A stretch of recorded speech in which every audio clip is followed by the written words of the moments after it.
Motors Kariyapatti. இன்னைக்கு நம்ம பாக்குற வண்டி வந்து அப்பாச்சில 2017 மாடல் 180 சிசி.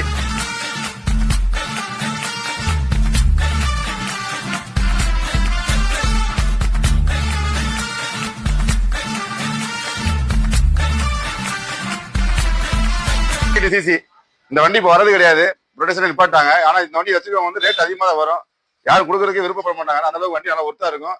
இந்த வண்டி பாத்தீங்கன்னா இன்ஜின் வந்து சுத்தமா இருக்கு. டயர் ரெண்டுமே புது டயர் தான், பேட்டரியும் புதுசு, வாரண்டியோட கொடுத்துடலாம், ஒரு வருஷம் வாரண்டி கொடுத்துடலாம். வண்டி இன்ஜின் நாய்ஸ் பாத்தீங்கன்னா ஓடுற சவுண்டே இருக்காது, அந்த அளவுக்கு சுத்தமா இருக்கும். வண்டி நம்ம ஜென்ரல் சர்வீஸ் எல்லாம் பாட்டா வச்சிருக்கோம், ஆயில் இருந்து எல்லாம் மாத்தி வச்சிருக்கோம். இந்த வண்டி எடுக்கிறதா முன்மூலமா ஒரு 15,000 கட்டினா போதும், வண்டி கொடுத்துடலாம். இந்த வண்டிக்கு வந்து நம்ம கேட்க மாட்டோம்னு சொல்ற விலை என்னன்னு பாத்தீங்கன்னா 49,000 ரூபாய். இது விலையை பிக்சர் கிடையாது, முடிஞ்ச அளவுக்கு குறைச்சு கொடுத்துடலாம். வண்டி வந்து மேனி அந்த அளவுக்கு ஒர்த்து. இந்த வண்டியை மிஸ் பண்ணாம கண்டிப்பா வேண்டுறவங்க, அப்பாச்சி விரும்புறவங்க வந்து எடுத்துக்கோங்க. உங்கள்கிட்ட பழைய வண்டி ஏதாவது இருந்தா கொண்டு வாங்க, எக்ஸ்சேஞ்ச் ஆஃபர் தான், நல்ல விலைக்கு எடுத்துக்குவோம். நன்றி, வணக்கம்.